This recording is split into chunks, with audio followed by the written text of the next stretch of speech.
Em nome do Pai, do Filho e do Espírito Santo. Amém. Caros irmãos, queridas irmãs, hoje, quarta-feira da 13ª semana do Tempo Comum, dia 2 de julho. E é com muita alegria que nos encontramos nesse dia de hoje para assim partilharmos a palavra de Deus, que será retirada do Evangelho de Mateus, capítulo 8, versículo do 28 ao 34. O Senhor esteja convosco, Ele está no meio de nós. Proclamação do Evangelho de Jesus Cristo, segundo Mateus. Glória a vós, Senhor. Naquele tempo, quando Jesus chegou à outra margem do lago, na região dos Gadarenos, vieram ao seu encontro dois homens possuídos pelos demônios, saindo dos túmulos. Eram tão violentos que ninguém podia passar por aquele caminho. Eles então gritaram: que tens a ver conosco, Filho de Deus? Tu vieste aqui para nos atormentar antes do tempo? Ora, a certa distância deles estava pastando uma grande manada de porcos.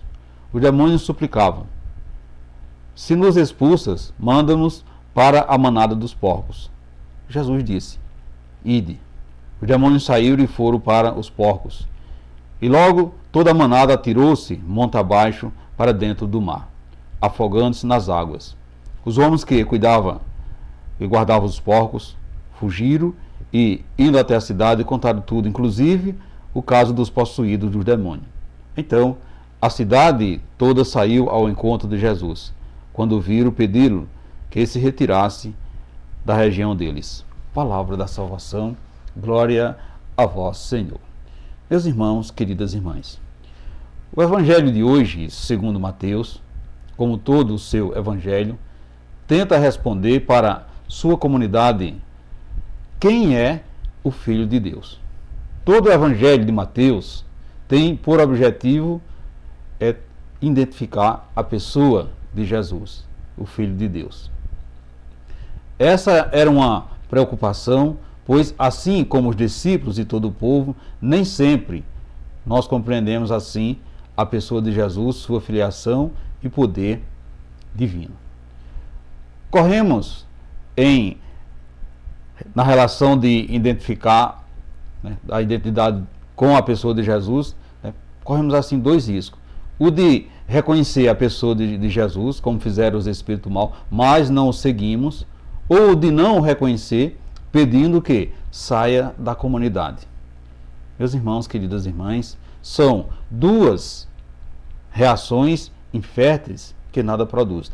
É preciso uma fé que se concretize na vida, uma fé que gere proximidade, que gere um contato íntimo com a pessoa de Jesus.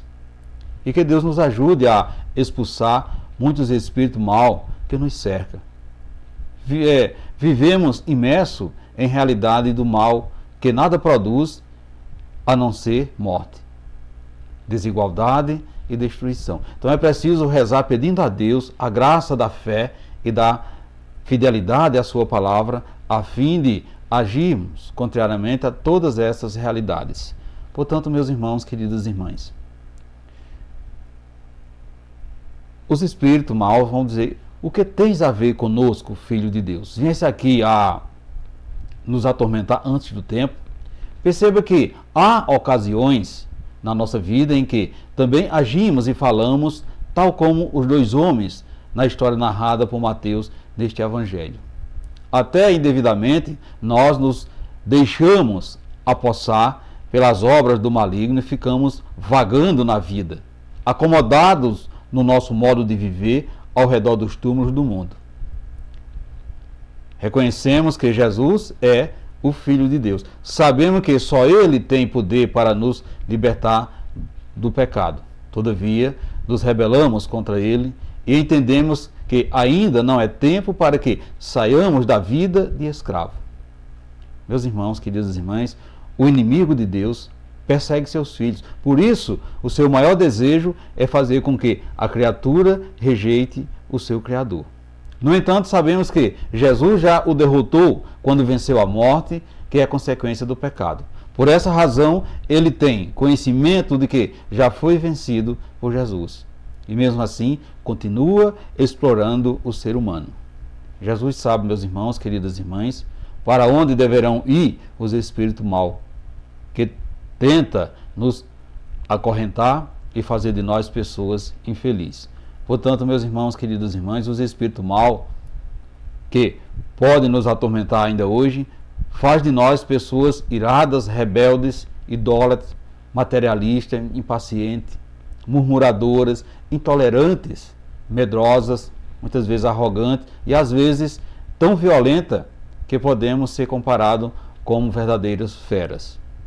Se tivermos consciência de que Jesus já venceu a morte e que já nos deu a vida eterna, não cairemos nas armadilhas dos inimigos. E se tivermos inteligência, nós deixaremos que Jesus se aproxime de nós e não impediremos de entrar na nossa vida. Portanto, meus irmãos, queridas irmãs, você é uma pessoa fácil de ser influenciada e atraída pelas coisas mundanas. O inimigo também tenta escravizá-lo. Você está acomodado ou acomodado em alguma situação que o escraviza? Você quer ser libertado por Jesus? O que é que precisa para você mudar ou o que precisa mudar em você?